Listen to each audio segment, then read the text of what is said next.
Agenda Económica es presentado por New Mazda CX-5. Te pillé. No sea usted la próxima víctima. XTB Online Trading, la mejor tecnología para sus inversiones online.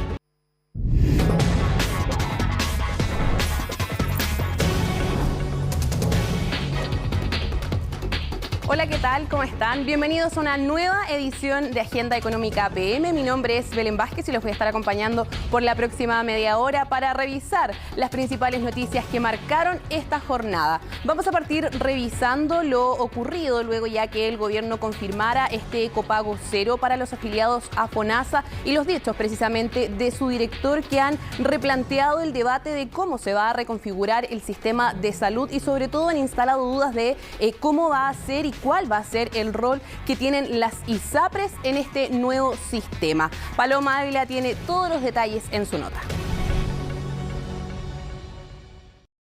¿Crees tú que deberían desaparecer las ISAPRES? Deberían desaparecer y debería ser todo más barato.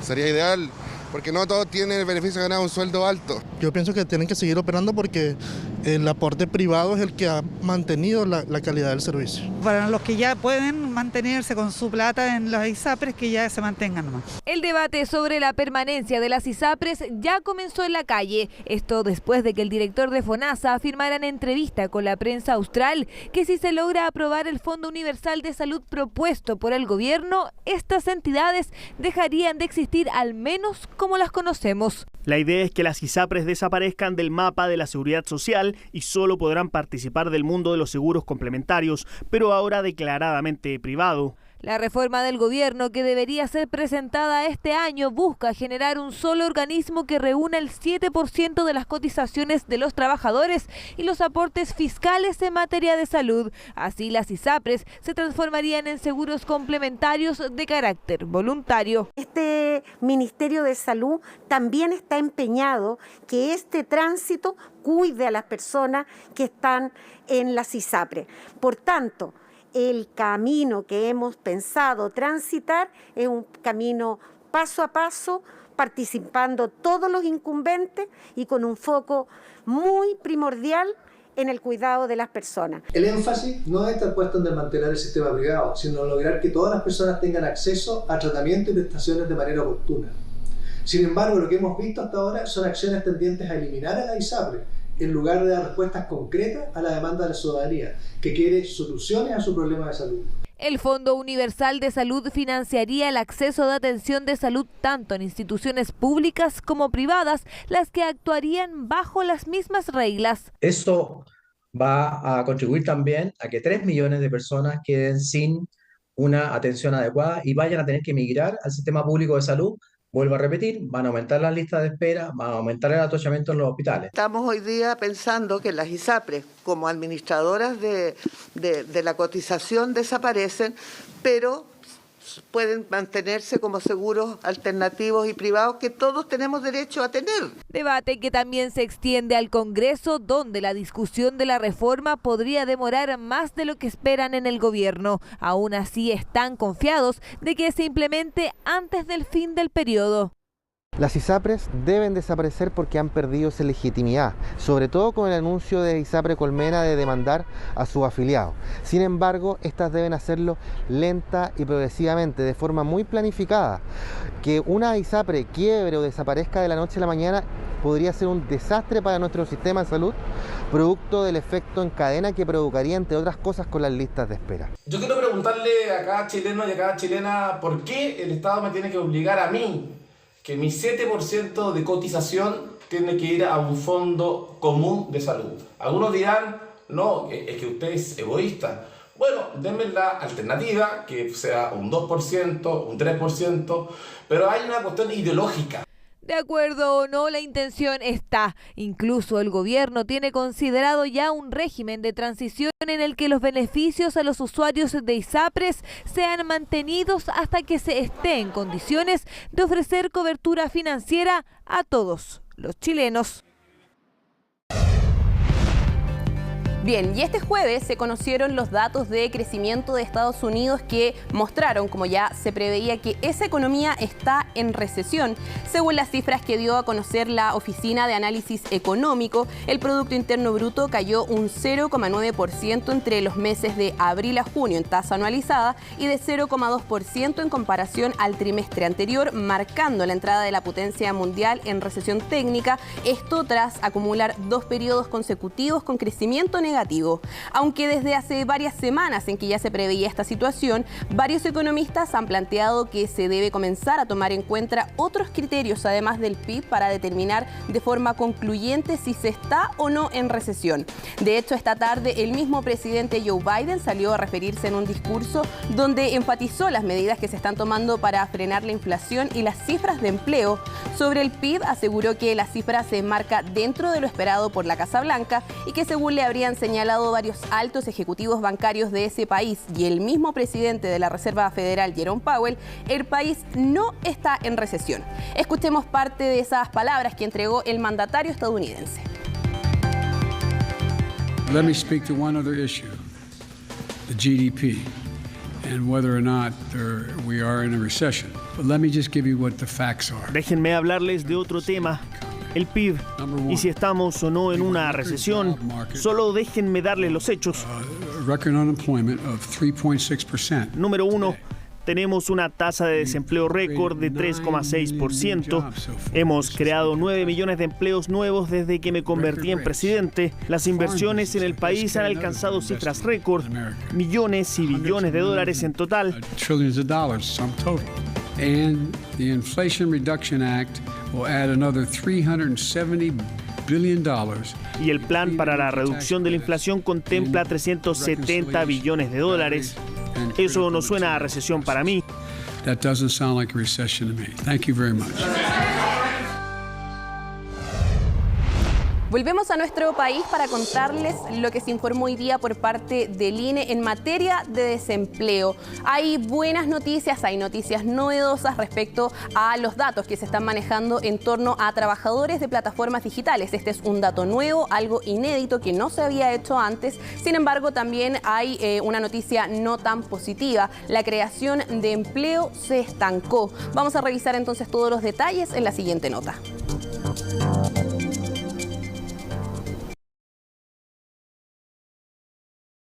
Yo vengo trabajando en la aplicación desde Colombia. Se puede vivir por lo menos yo tengo varias aplicaciones, pero la que más me da es Rappi. Me deja flexibilidad, me deja buenas ganancias y mejor que cualquier otro trabajo. Yo salgo a trabajar a las 9 de la mañana, luego descanso al mediodía para almorzar y buscar a mi hija al colegio y después a las 4 vuelvo a descansar hasta las 6, 7. Clever es una de las 205.741 personas que trabajan a través de una plataforma digital. Un fenómeno que por primera vez es medido en el boletín del desempleo del INE, aunque todavía son estadísticas experimentales. Nos hace sentido respecto del porcentaje en la ocupación total a nivel nacional y lo que se esperaba de este crecimiento, ¿cierto? Y el impacto que ha tenido en el mercado laboral a propósito también de las restricciones de movilidad de la pandemia. Los datos dan cuenta que estos trabajadores representan el 2,3% de la población ocupada y que del total el 15,3% corresponde a población extranjera. A su vez, los hombres siguen predominando con el 52,8%, mientras que las mujeres son poco más del 47%. Hay que considerar que lo que justamente permiten estas plataformas es que logra obtener una inserción laboral rápida. Es cierto que son más hombres, pero hay que considerar que en el empleo global la presencia femenina también es menor. Este tipo de empleos ha tenido un salto desde que empezó la pandemia. En el trimestre enero-marzo de 2020 eran 90.000 personas trabajando en plataformas o aplicaciones y 5 meses después eran 133.000. De ahí en más, el aumento fue sostenido y alcanzó el pic entre noviembre y enero de 2021, cuando llegó a 209.000 personas. Los analistas concuerdan en que este fenómeno puede tener dos lecturas. Por una parte, la flexibilidad que ofrecen estas plataformas tanto para insertarse como para las horas que se destinan a ellas, pero por otro, la precariedad que se da no solo por la falta de cotizaciones, sino también, en algunos casos, por la ausencia de instalaciones básicas, como por ejemplo un baño. Los empleos de este estilo, en particular de aplicaciones digitales, ¿cierto?, tienen esa característica que permiten cuándo y cuánto trabajar las personas. La normativa se ha actualizado de forma mucho más lenta que lo que se ha transformado el mercado laboral en este sentido. El riesgo mismo en el trabajo, pensá en los delivery, están con un montón de riesgo con las bicicletas o con las bicicletas transformadas a motos, digamos. El trabajo a través de plataformas digitales está compuesto por comercio, donde destacan las redes sociales Facebook, Instagram y WhatsApp, mismas que usa la industria manufacturera. Y también por transporte y almacenamiento, donde predominan Uber, Didi e InDriver. Todas las demás están agrupadas en otros. Los modelos de negocio y las nuevas aplicaciones que se están creando están entregando una buena fuente laboral con flexibilidad, que es lo que las personas y trabajadores están exigiendo, por lo que es muy importante que estas no se rigidicen. El boletín, además, mostró que si bien la tasa de desempleo cayó nuevamente ubicándose en 7,8%, la creación de puestos se estancó. Si el trimestre pasado se produjeron 63.000 empleos, en este fueron casi 4.000. La destrucción ha empezado a aumentar y eso es importante porque después de este proceso de creación muy fuerte de empleo después de la pandemia, hoy día ya las empresas están viendo, demanda de productos versus su demanda de trabajo. Si miramos al peor punto de la pandemia, se recobraron el 100% de los empleos perdidos. Sin embargo, tomando el aumento de la fuerza de trabajo, todavía quedan 225.000 puestos por recuperar. Nos queda mucho que analizar en materia de desempleo, pero primero nos vamos a ir a una pausa. Quédese con nosotros, ya regresamos. Abbott, medicamentos, tecnología y nutrición.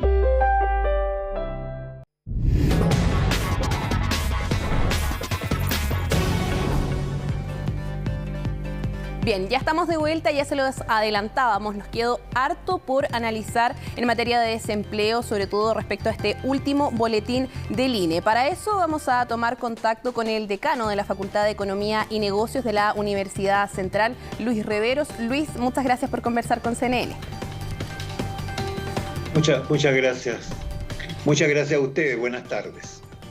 Luis, este boletín deja un sabor bastante amargo porque hay una destrucción bien notoria de los empleos. ¿Cuál es el análisis general que hace usted de las informaciones que conocimos hoy día? A ver, yo no lo veo tan negativamente. Primero pienso de que la buena noticia es que el desempleo cayó respecto a lo que era hace un año atrás. Eso es una buena noticia. Se mantuvo relativamente al último trimestre. Eso es preocupante. Pero creo que es importante, ¿no es cierto?, que la tasa de desocupación se redujo en términos anuales. Claro, ¿Qué otro signo preocupante? ¿Qué otro signo preocupante hay junto con esto? Es que la calidad de los empleos parece que no ha mejorado. Por el contrario, el crecimiento del empleo fundamentalmente ha radicado en el sector informal, especialmente en comercio, provisión de comidas y todas estas ocupaciones que uno ve en la calle y que ciertamente no están asociadas ni a una condición previsional, ni a una calidad de empleo, ni a un nivel de remuneraciones satisfactorio. Eso es una noticia preocupante, ¿no? Nos habría gustado mucho más que hubiese crecido el empleo formal, producto de la inversión, producto del desarrollo de ciertas industrias o áreas productivas, pero no es así. Luis, pero en ese sentido, entonces, también se preocupan los analistas porque hay una creación bien baja comparada con el trimestre anterior de empleos. En el boletín anterior conocimos la creación de más de 60.000 empleos y ahora ya solo hubo 3.000. ¿Da cuenta eso entonces de que la recesión en la economía se instaló? Yo creo que eso es así, ¿no? O sea, estamos en un proceso de desaceleración económica. El crecimiento este año va a ser 1,8%, el año pasado fue más de 11%, entonces evidentemente que eso tiene ciertas consecuencias en materia de empleo, pero sobre todo, como digo, de calidad de empleo, porque uno dice, crecen las ocupaciones, sí, pero ¿cuáles ocupaciones? Aquellas que proveen, ¿no es cierto?, menor nivel de ingreso, y aportan menor productividad a la economía. Por eso digo yo, digamos, este es el lado preocupante del problema, que va a seguir profundizándose en la medida de que el crecimiento económico va a seguir desacelerándose. Fíjense que en estos días el Fondo Monetario Internacional estimó para Chile que el próximo año íbamos a tener un crecimiento de 0%. 0%.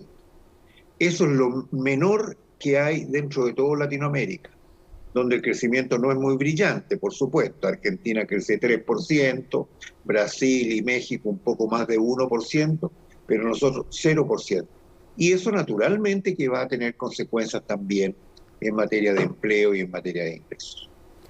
Luis, y ahí entonces, ¿cuáles son los desafíos que quedan ahora para, por ejemplo, ir fomentando el empleo formal? Porque lo que usted dice es bien cierto, la tasa de informalidad ya sobrepasa el 27% y si hacemos el desglose, son más las mujeres que están ocupadas informalmente que los hombres. ¿Cuál es el desafío ahí, no solo para el gobierno que vaya promoviendo el empleo formal, sino también para la economía en su conjunto? Bueno, ahí la cuestión de fondo radica en la necesidad que tenemos de proveer más certidumbre acerca de la evolución de la economía. Y hoy día yo creo que predomina la incertidumbre. Y es por eso que estamos viendo tantos acontecimientos que en definitiva reflejan que las expectativas de la gente, sobre todo de los que van a invertir o quieren invertir o desarrollar un negocio, crear una nueva empresa y así, ¿no es cierto?, tener un impacto positivo en el mercado laboral.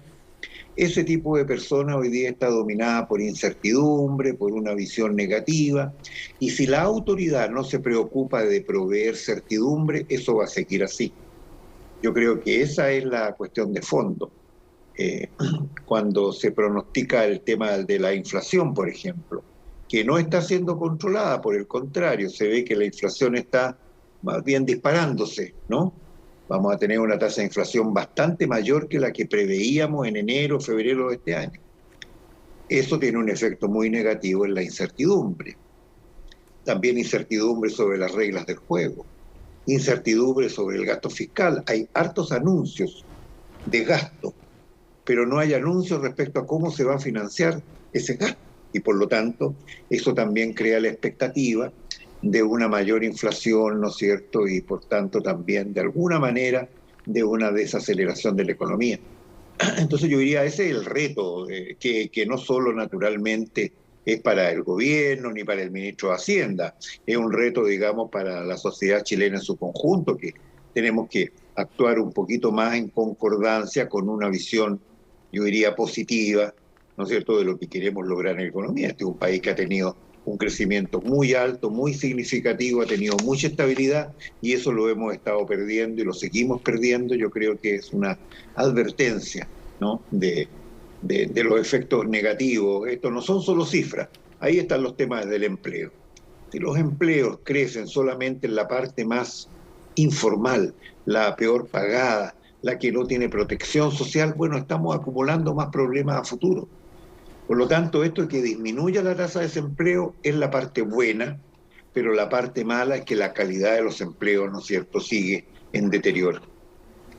Luis, pero entonces, ¿qué proyecciones podríamos hacer para los próximos meses, tomando en cuenta los pronósticos económicos que no se auguran buenos? Esto en el entendido, además, que el año pasado la creación de empleos fue muy alta, precisamente porque nuestra economía estaba sobrecalentada. Ahora estamos ya de lleno en el proceso de enfriamiento y, por lo tanto, las necesidades de las empresas son menores, porque también el consumo de las personas está disminuyendo. ¿Deberíamos esperar entonces que en los próximos meses esta tasa de desocupación se eleve? O que se eleve o que se estanque en estos números. Ya vimos que se estancó, digamos, entre el último trimestre y este que nos enteramos el día de ayer, hay un estancamiento, 7,7, 7,8. Probablemente el desempleo va a seguir estancado, producto de que las condiciones de crecimiento no se van a dar de aquí a fin de año, por el contrario. Van a haber más problemas, ¿no es cierto?, que van a impactar negativamente al crecimiento, también con más inflación y más problemas de expectativa. Entonces, eso es lo que, en mi opinión, hay que contrarrestar. Y aquí deben haber señales potentes, ¿no es cierto?, de qué es lo que vamos a hacer como país para poder estimular el crecimiento, estimular la inversión, recuperar el empleo. Entonces ahí la palabra del ministro de Hacienda es fundamental. Él es el jefe, ¿no es cierto?, en esta materia. Él es el que tiene que decirnos, ¿no es cierto?, cómo vamos a enfrentar esta situación que es delicada y se está haciendo más delicada hacia adelante. Fíjense que la cifra de desempleo que acabamos de dar a conocer, el 7,8, se debe más que nada a que la fuerza de trabajo creció menos de lo que creció este empleo informal. Por lo tanto, eso es un número que de alguna manera también nos está revelando que hay mucho desempleado que en realidad se aburrió de buscar empleo o que en definitiva no cree que vaya a encontrar empleo y por lo tanto se retira de la fuerza de trabajo. El INE tiene estimaciones de esas personas que le suman al desempleo por lo menos 6 puntos más. De acuerdo a las estadísticas pasadas, yo no conozco la última, ¿no es cierto?, que se dio a conocer ayer. Y por lo tanto, la tasa de desempleo efectiva anda por ahí por el 13, 14%, ¿no? Este es un número, ¿no?, que se ha manejado reiteradamente, porque incluye a los llamados desocupados desalentados, aquellos que no buscan porque no creen que vayan a encontrar ocupación. Y eso también se deriva de expectativas, se deriva de una mala vibra respecto a lo que pasa en la economía y por lo tanto acumula problemas porque eso lleva a insatisfacción, esa gente se queda en su casa, pero naturalmente que se siente muy frustrada. Luis, y numerito, digamos, de que la fuerza de trabajo no creció tanto, me está hablando un poquito de eso. Muchos más se fueron para la casa y no buscan empleo. Luis, y a propósito de esto mismo, que la fuerza de trabajo está aumentando, hay estimaciones que indican que si nos comparamos con los niveles prepandemia, todavía faltan cerca de 200.000 empleos por recuperar, en el entendido que la fuerza de trabajo ha ido aumentando. ¿Usted coincide con esas estimaciones? Sí, por supuesto. Yo creo que, y eso indica justamente el reto que tenemos. Nosotros tenemos que hacer un esfuerzo mayor en creación de empleo. Y eso significa, bueno, darle oportunidad a la inversión, al crecimiento, al desarrollo de los sectores productivos más intensivos en trabajo. Es preocupante, por ejemplo, digamos, de que uno ve que la construcción se ha desacelerado, claro, porque hay expectativas que no son muy alentadoras. Y la construcción es muy intensiva en mano de obra. Y eso va a seguir ocurriendo, vamos a seguir contemplando esto de que proyectos se detienen o inversiones no se realizan y por lo tanto eso va a mantener a muchas personas fuera de la ocupación y ese es un fenómeno, ¿no es cierto?, que es muy preocupante desde el punto de vista económico, pero también y sobre todo desde el punto de vista social. Luis Riveros, decano de la Facultad de Economía y Negocios de la Universidad Central, muchas gracias por conversar con CNN Chile. Ok, muchas gracias a ustedes, muchas gracias, Belén. Bien, y con estas informaciones termina la edición de jueves de Agenda Económica PM. Quédese con nosotros, ya viene CNN Prime.